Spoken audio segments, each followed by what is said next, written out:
Mr. President, friends, we are very glad to see you.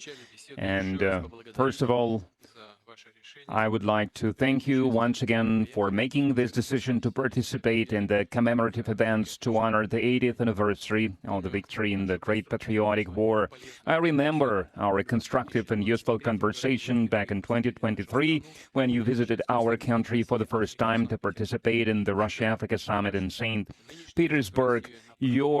This time, your visit to Russia to celebrate the 80th anniversary of the victory is a great symbol, and it reflects the friendly character of relations between Burkina Faso and Russia. And I would like to mention your contribution, your country's contribution to defeating German Nazism and its allies. Some 30,000 Burkinabe fought with the anti-Hitler coalition forces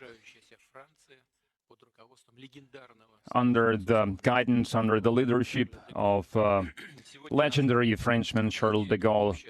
And now we are united by our joint goal to fight against terrorism and extremism, and we will continue to support the Republic and restoring constitutional and lawful order, to fight against unlawful factions that are still operating in some parts of Burkina Faso. In recent years, we have accomplished great progress in mutually beneficial cooperation in various fields. In the end of 2023, after more than 30 years of hiatus, the embassy of Russia in Ouagadougou was turned operational again. And the economic cooperation is also important, even if trade is modest. It's growing, which is a good trend, and we need to preserve it.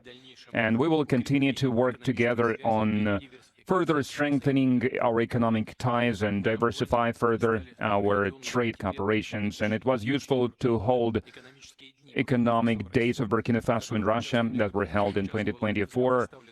And it was attended by the high-level Burkinabe delegation led by the Deputy Prime Minister, and we are working now on establishing intergovernmental commission. We have already established a working group to look into that matter, and we will continue to support your country in training personnel in 2024 and in 2025.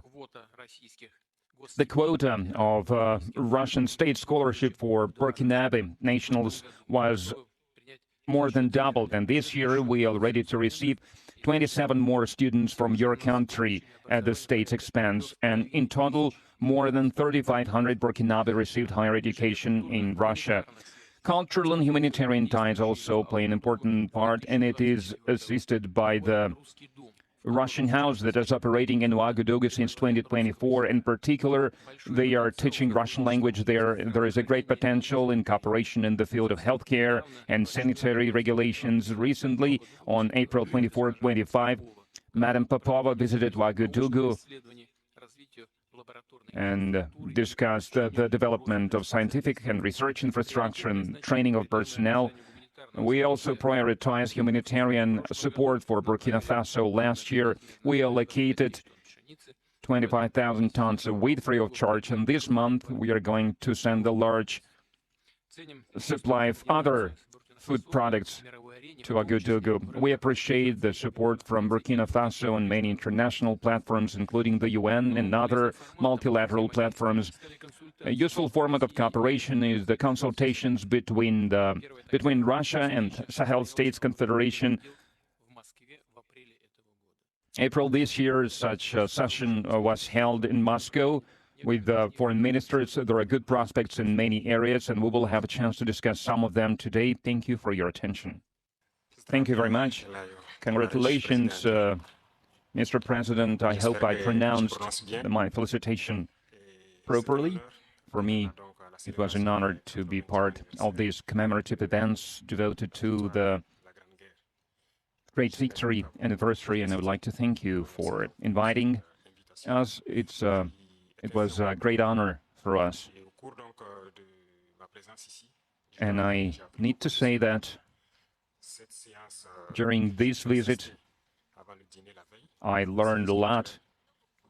I learned a lot about culture, about history, that laid the foundation of the resistance of the Russian people, of its struggle. I learned of sacrifices your people made, and due to these sacrifices, we are free now. And I would like to thank you once again for this invitation, and this meeting allows us to think about what's happening in the world today and to think about the prospects as well.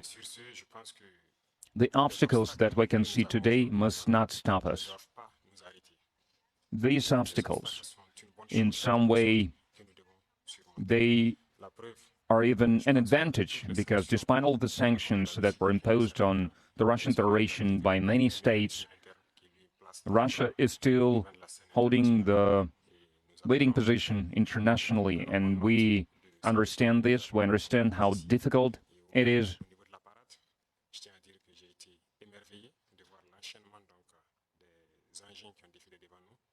And I watched the parade, I watched the soldiers marching in front of us during the parade. I saw the equipment, including the tanks that from the times of World War II, and I saw the modern equipment, and we would like to see the cooperation between our countries developing rapidly, developing swiftly, and acquire new shapes and forms. We thank you for your attitude towards Burkina Faso. Today I visited Mendeleev Institute, and we understand that apart from defense and security, there is another essential field, which is science and education, and we would like to see Russia assisting us in training and educating our youth to help us to develop our own industries, our own enterprises, machinery, other types of manufacturing, because it's very important for Africa.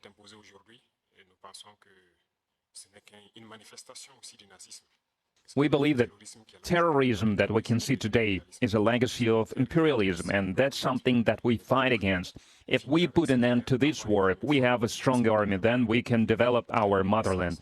This is why we continue to fight. That is why we have this struggle. That's why it's important to train personnel, to educate people. In Africa, Africa needs a lot when it comes to equipment, when it comes to technology and machinery, and there are a lot of expectations in this regard.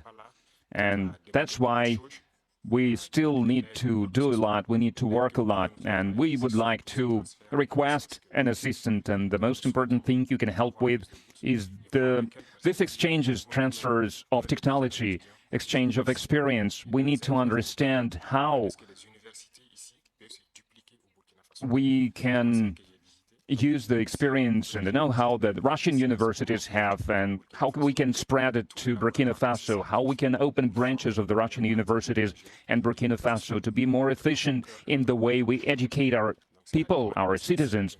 This is the essential task that we are faced with. We would like to see Burkina Faso developing, and we would like to see students coming to us to learn various sciences. We can see great young people in the Russian Federation. Among them, there are a lot of researchers, young scientists, and we would like to learn from you. And another important area is military. We have a lot of projects in the field of defense.